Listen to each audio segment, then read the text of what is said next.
कर्मण्येवाधिकारस्ते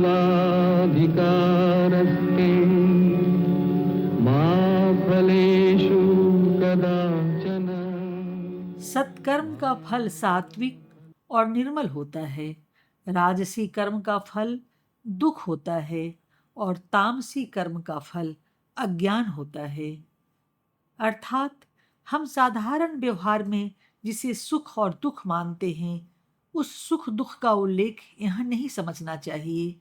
यहाँ सुख का अर्थ है आत्मानंद, आत्म प्रकाश। इससे जो उल्टा हो वह दुख है। सत्वगुण से ज्ञान उत्पन्न होता है, रजोगुण से लोभ उत्पन्न होता है और तमोगुण से असावधानी, मोह और अज्ञान उत्पन्न होते हैं।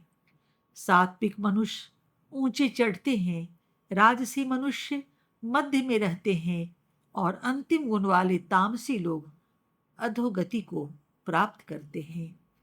तत्वदर्शी ज्ञानी जब देखता है कि गुणों के सिवा दूसरा कोई करता है ही नहीं, और जब वह गुणों से जो परे है उन ईश्वर को जानता है, तब वह मेरे स्वरूप को प्राप्त करता है।